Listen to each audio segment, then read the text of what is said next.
Selamat pagi anak-anak. Pagi, Bu. Bagaimana kabarnya hari ini? Sehat. Syukurlah. Nah, baik, sebelum memulai pembelajaran pada hari ini, marilah kita berdoa terlebih dahulu ya. Ibu minta kepada ketua kelas untuk memimpin doa. Nah, silakan Dian untuk memimpin doa pada hari ini. Baiklah kawan-kawan, sebelum kita memulai pembelajaran kita hari ini, kita berdoa menurut agama dan kita masing-masing. Berdoa mulai.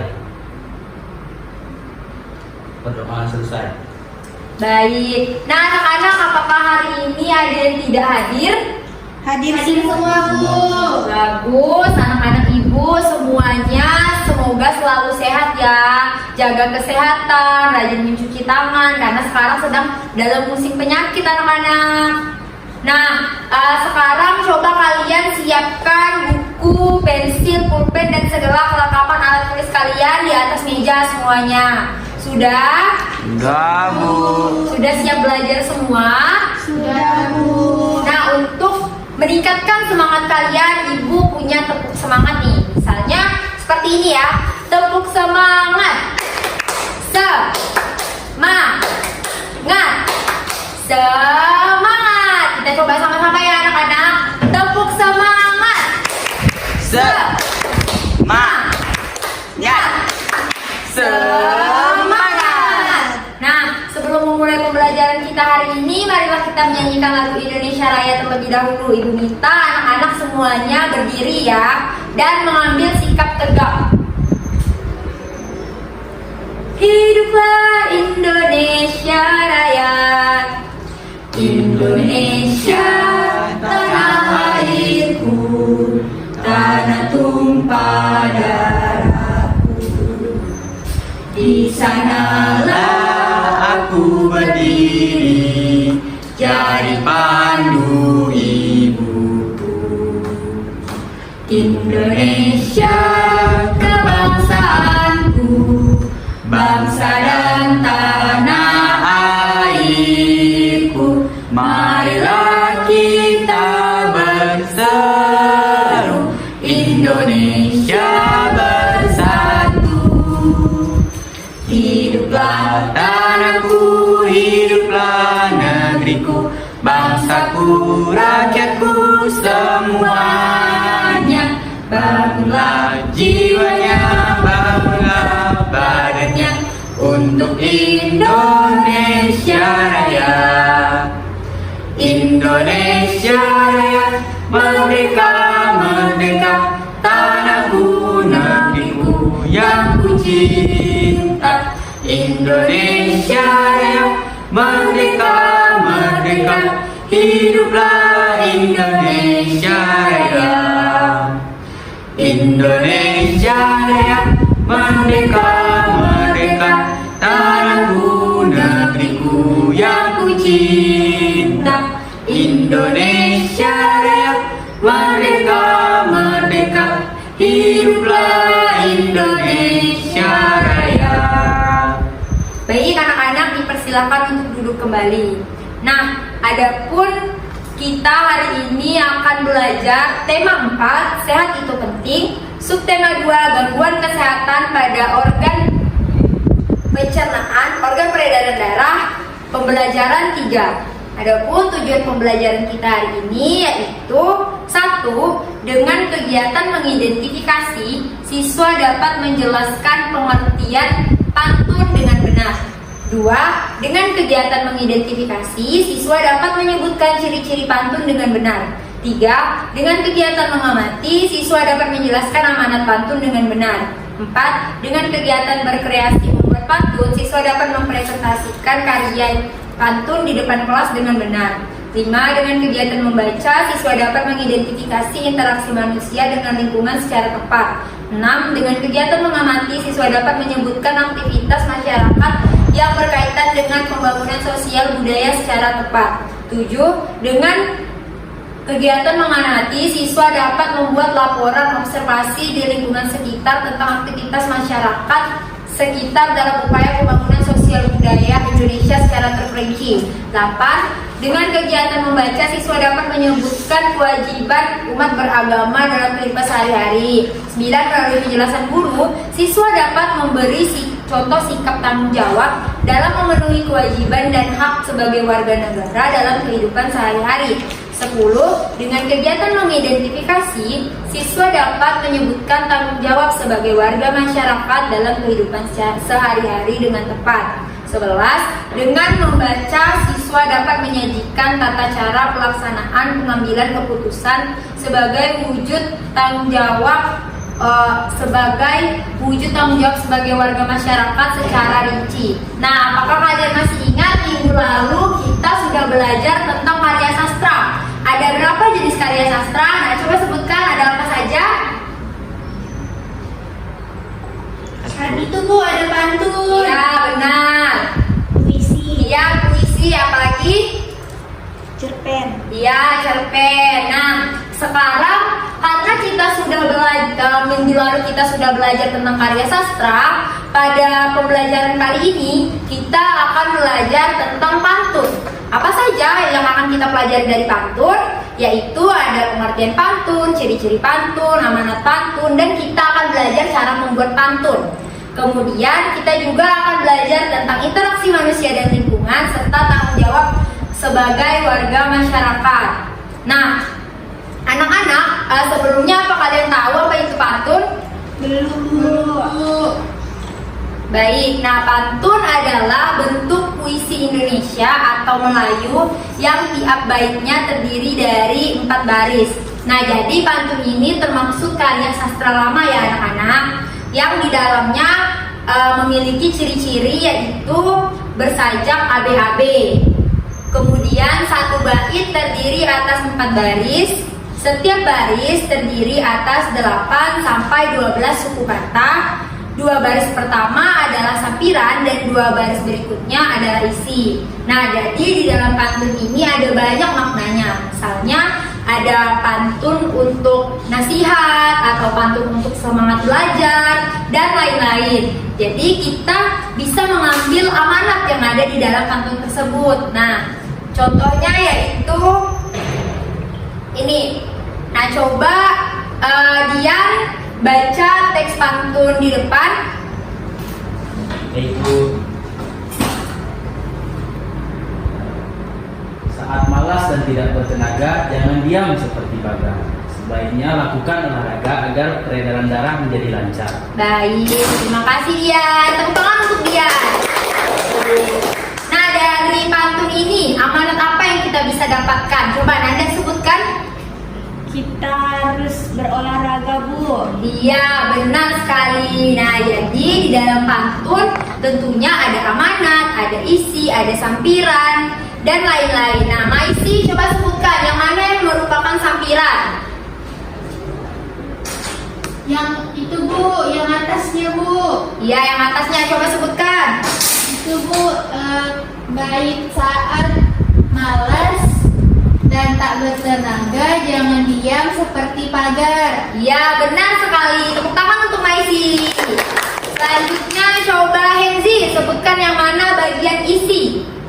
Itu yang baris ketiga Bu sama 4. Ya, coba sebutkan Henzi. Sebaiknya lakukan olahraga agar peredaran darah menjadi lancar. Iya, benar sekali. Nah, anak-anak ibu semuanya pintar ya. Nah, sekarang ibu akan membagikan LKPD kepada kalian. Silahkan kalian mengidentifikasi pantun dengan membuat pantun kreasi kalian sendiri. Kasih, Bu. Iya, sama-sama. Sudah semua anak-anak? Sudah Bu. Nah, sekarang setelah ibu membagikan LKPD kepada kalian, ibu akan membagi kalian menjadi beberapa kelompok. Nah, satu kelompok terdiri dari 3 orang ya.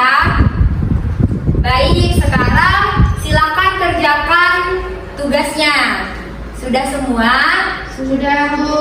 Baik, ibu minta perwakilan kelompok 1 dan 3 untuk maju ke depan membacakan hasilnya.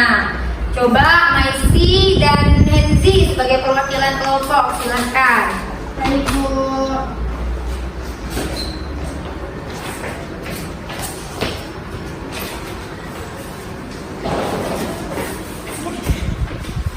Nah, silakan kelompok 1 Maisi. Dari kelompok kami membuat pantun pergi ke sawah membawa bekal. Sebelum berangkat, dahulukan sarapan. Anak pandai banyak akal, dialah murid cerdas dan cekatan. Nah, yang mana yang merupakan bagian sampiran, Nancy? Sampiran yang atas kan Bu, yang tadi ada pergi ke sawah membawa bekal. Sebelum berangkat, dahulukan sarapan. Baik. Sampiran Bu. Yang merupakan bagian isi yang mana, Nancy? Isi yang itu Bu, anak pandai banyak akal, dialah murid cerdas dan cekatan. Ya, jadi kira-kira apa amanat yang dapat diambil dari kelompok 1 dari pantun yang telah dibuat? Anak cerdas Bu. Ya, anak cerdas apa, Maisi? Anak cerdas tuh banyak akal Bu. Iya, pintar sekali. Baik, selanjutnya kepada Henzi sebagai perwakilan kelompok 3, Ibu persilakan. Pergi berbelanja ke pasar, saking besarnya dari kesasar. Jika ingin menjadi pintar, tentulah harus rajin belajar. Baik, yang mana yang merupakan sampiran, Henzi? Yang 1 sama 2 Bu. Nah, coba Pergi sebutkan. berbelanja ke pasar, saking besarnya jadi kesasar. Yang bagian isi yang mana, Henzi? Yang bagian 3 sama 4. Ya, coba sebutkan. Jika ingin menjadi pintar, tentulah harus rajin belajar. Iya, nah amanat apa yang dapat diambil dari kelompok 3 berdasarkan pantun yang dibuat? Kita harus rajin belajar Bu, biar pintar. Iya, benar sekali ya. Kita beri tepuk tangan untuk kelompok 1 dan 3. Nah, silakan duduk kembali. Terima kasih Bu. Terima kasih. Nah, anak-anak, jadi setiap pantun itu pasti memiliki amanat dan pantun itu juga berhubungan dengan aktivitas yang ada di sekitar kita. Contohnya yaitu melakukan kegiatan belajar. Kegiatan belajar juga adalah salah satu contoh aktivitas yang terjadi di sekitar kita. Nah, anak-anak, berdasarkan pantun tadi, apakah ada yang ingin bertanya? Bu, Ya, silakan. Oke, baik, tidak ada ya. Kita lanjutkan. Nah, anak-anak, apa saja sih aktivitas yang ada di sekitar kita selain belajar? Coba Ibu minta Nanda untuk membacakan teks di depan. Bentar Bu. Dayu, Edo, dan Lina berangkat melakukan wawancara menggunakan sepeda. Mereka membutuhkan waktu setengah jam untuk sampai ke tempat wawancara. Dayu, Edo, dan Lina sampai ke rumah narasumber wawancara. Mereka akan mewawancarai Pak Damar. Pak Damar merupakan pengusaha sendal kesehatan. Baik, terima kasih Nanda. Nah, anak-anak, hari ini kita juga akan belajar aktivitas yang terjadi di sekitar kita, di lingkungan kita. Nah, Ibu minta kalian buka buku pembelajaran kalian dan di situ ada soal kan? Ya Bu. Ya, nah silakan kerjakan dan jawab pertanyaan yang ada di situ dengan kelompok kalian masing-masing. Sudah? sudah Bu. Ya, nah ada banyak kan kegiatan-kegiatan dan aktivitas yang terjadi di sekitar kita. Banyak Bu. Baik, nah coba Ibu minta setelah kalian menjawab pertanyaan tersebut, silahkan lanjutkan bacaan ini. Ibu minta kepada Henzi untuk melanjutkan bacaannya. Bagian mana Bu? Yang bagian setelah melakukan wawancara. Oh, baik Bu. Pak Damar merupakan pengusaha sandal refleksi. Pak Damar memproduksi sandal yang digunakan untuk melancarkan peredaran darah. Sandal refleksi buatan Pak Damar terbuat dari kayu. Kayu tersebut diperoleh dari daerah sekitar tempat tinggalnya. Pak Damar hanya membeli kayu berkualitas. Namun demikian, Pak Damar selalu menyarankan kepada pemasok kayu untuk melakukan reboisasi setelah penebangan. Dengan reboisasi, hutan menjadi tidak gundul dan hasil reboisasi beberapa tahun kemudian dapat dimanfaatkan lagi. Di antaranya, pohon dapat ditebang dan kayunya dapat digunakan lagi. Tenaga kerja di pabrik Pak Damar juga berasal dari warga di sekitar tempat tinggalnya sebelum mereka diberi pelatihan terlebih dahulu oleh Pak Damar. Bahkan kini beberapa tenaga kerja Pak Damar telah membuka usaha sendiri. Pak Damar kemudian menjadikan mereka sebagai mitra kerja untuk memenuhi permintaan pasar yang semakin meningkat. Baik, nah berdasarkan teks tersebut, informasi apa yang kalian dapatkan? Pak Damar seorang pengusaha, Bu. Iya, jadi aktivitas sehari-hari yang dilakukan Pak Damar apa? Membuat sandal. Iya, benar sekali. Nah, jadi pengusaha itu mempunyai aktivitas sehari-hari juga anak-anak, tidak hanya berleha-leha, tidur ataupun bermalas-malasan, tetapi juga melakukan banyak sekali aktivitas yang berada di tempat kerjanya. Nah, sekarang coba kalian lakukan, kalian coba pikirkan dulu apa yang terjadi di sekitar kalian. Kemudian kalian silakan lakukan pengamatan terhadap masyarakat di sekitarmu. Mungkin tentang pekerjaan masyarakatnya atau kegiatan-kegiatan yang terjadi di masyarakat dalam kehidupan sehari-hari. Kemudian identifikasikan aktivitas masyarakat di sekitarmu yang berkaitan dengan pembangunan sosial budaya. Dan buatlah laporan berdasarkan hasil pengamatanmu. Nah, Ibu akan membagikan LKPD. Silakan kalian isi ya. Baik, Bu.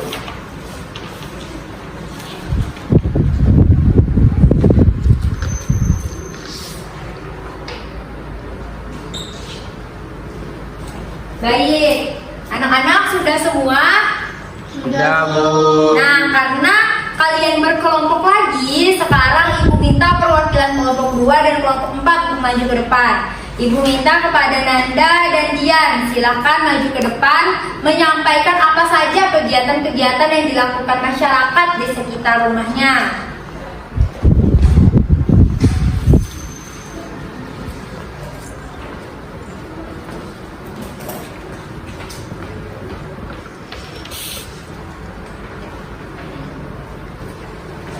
Iya, nah sekarang coba, ayo Dian maju Dian.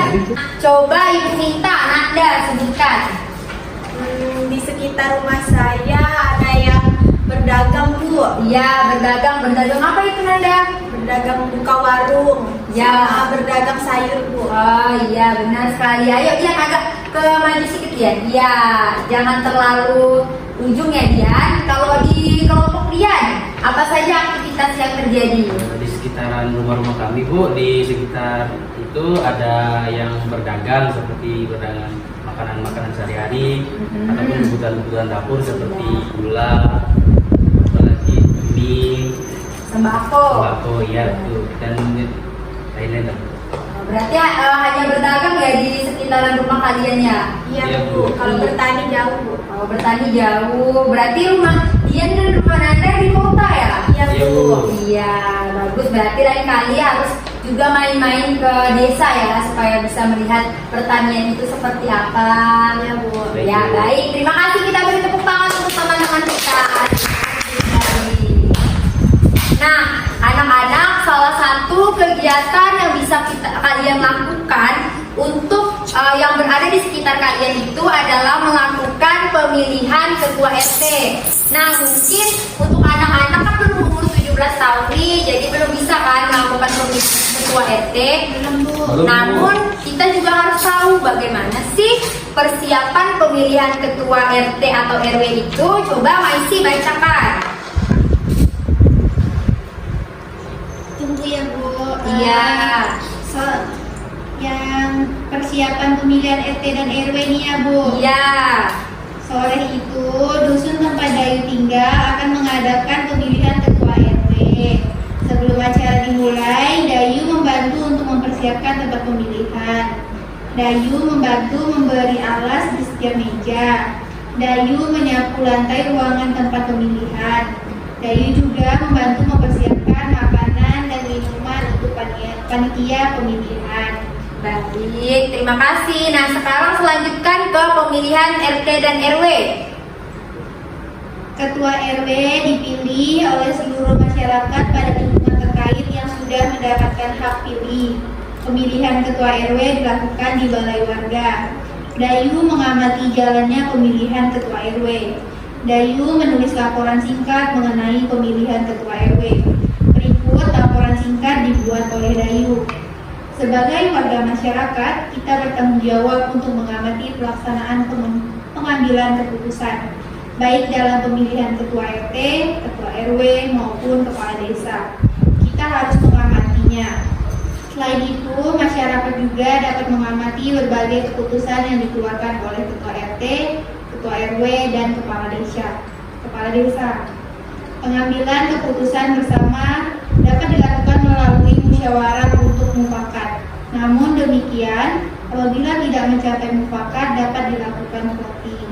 Nah, anak-anak, jadi dalam melakukan pemilihan ketua RT, kita juga bertanggung jawab untuk mengamati pelaksanaan pengambilan keputusan, entah itu atau dengan cara musyawarah untuk mufakat ataupun dengan cara voting. Nah, sekarang Ibu akan meminta kalian bersama kelompok kalian lagi untuk menuliskan tanggung jawab yang berada, tanggung jawab kalian sebagai warga masyarakat.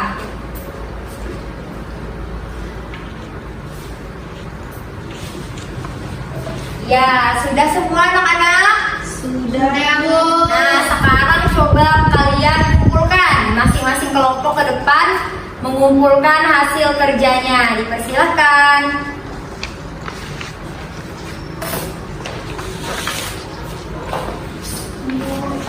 Baik, terima kasih Maisi. Terima kasih Nanda. Terima kasih Enti.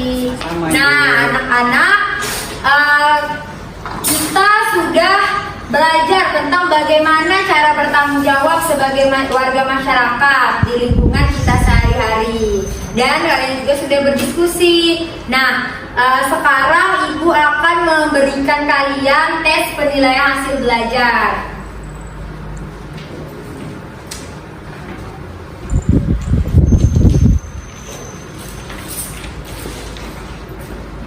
Sudah semua anak-anak? Sudah, Bu. Nah, silahkan dikumpulkan ke depan ya. Ayo Nanda, perwakilan kelas untuk mengumpulkan ke depan. Terima kasih Nanda. Nah, anak-anak, bagaimana pembelajaran kita kali ini? Apakah menyenangkan? Sedang, Bu. Ya, apa saja yang kalian senangi? Itu, Bu. Kita baca pantun. Ya, baca pantun, apa lagi? Menyebutkan kegiatan yang ada di sekitar rumah, Bu. Iya, benar sekali. Bagus sekali ya anak-anak. Hari ini kita sudah belajar tentang apa saja? Pantun. Baca pantun. Ya, membaca pantun. Pemilihan RT RW. Iya. Selanjutnya, Kegiatan yang ada di sekitar rumah. iya, selanjutnya, menentukan bagian-bagian pantun. iya, pintar sekali ya anak-anak Ibu. Nah, setelah Ibu koreksi, hasil kalian semuanya tuntas ya. Ternyata anak-anak Ibu hari ini sudah mengerti pembelajaran kita. Nah, untuk selanjutnya kita akan belajar pembelajaran 4. Ibu harap kalian dapat membaca-baca dulu ya pembelajarannya di rumah supaya dapat memahaminya di kemudian hari. Nah, sebelum kita pulang, marilah kita berdoa. Ibu minta kepada ketua kelas Dian untuk memimpin doa. Ibu, baiklah, karena sudah memasuki jam pulang, marilah kita berdoa menurut agama dan kepercayaan kita masing-masing. Bagi yang beragama Islam, karena saya memimpinnya. Berdoa mulai. Berdoa selesai. Baik. Nah, anak-anak, terima kasih karena sudah mengikuti pembelajaran hari ini dengan baik. Sampai bertemu di pembelajaran selanjutnya. Dadah. Dadah, Ibu.